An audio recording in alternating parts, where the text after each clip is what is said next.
ये मुर्गी इस काली बतख को। तो बतख रोते हुए जाके अपने माँ को ये सब दिखाती है। आज मैं मर गया। फिर बतख की माँ गुस्से में जाती है, साले को छोड़ूंगा नहीं। और मुर्गी के बच्चे को।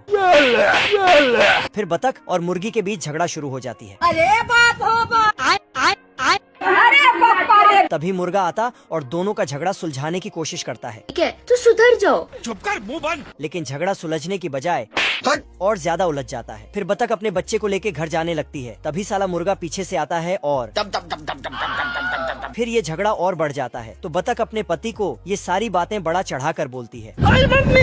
फिर साला बतख भी तैयार हो जाता है, लेकिन ये डरपोक बतख पीछे हटने लगता। लेकिन इसका बीवी इसे धकेल के मुर्गे से लड़ने भेज देता है। मुर्गे के घर के पास आके बोलता है, मैं तुम्हारे बाप का नौकर नहीं।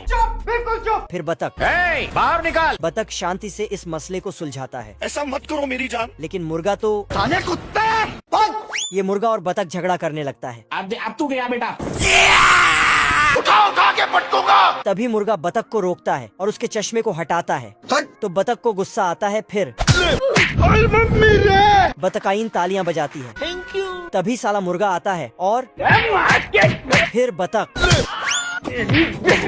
और इसी के साथ मुर्गा और बतख समाज के बीच भारी झगड़ा हो जाता है। बतकाइन अंडे फेंक फेंक के मुर्गियों को मारती है। हेलो पापा। तो मुर्गी अपने बच्चे को घर के अंदर छिपा देती है। फिर सभी बतख समाज अंडे फेंकने लगता है।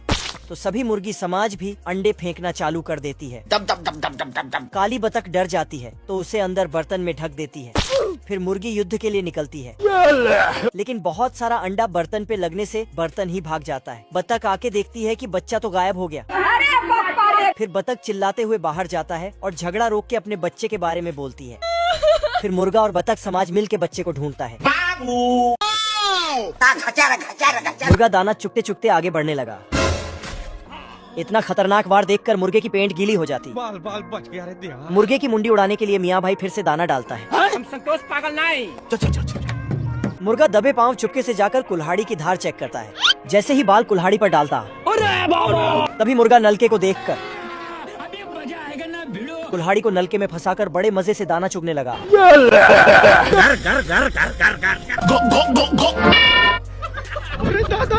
मियाँ भाई गुस्से से दरवाजे को खींचने लगा।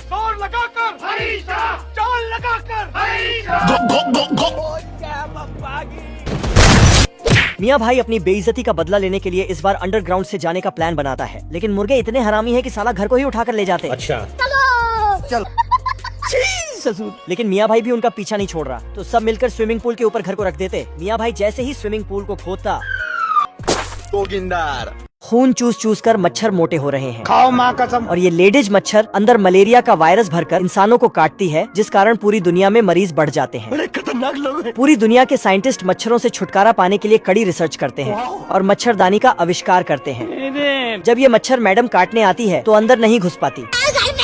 इंसानों ने मच्छर मारने की दवा भी बना लिया और जहाज से दवा को पूरे इलाके में छोड़ते हैं, जिससे मच्छर बीमार पड़ गए और इंसान ठीक होने लगे। लेकिन ये चिंटू ठीक नहीं होता, क्योंकि ये साला बिना मच्छरदानी के सोता था और मोटीन भी नहीं लगाता था। उम्र भर सो न सकेंगे।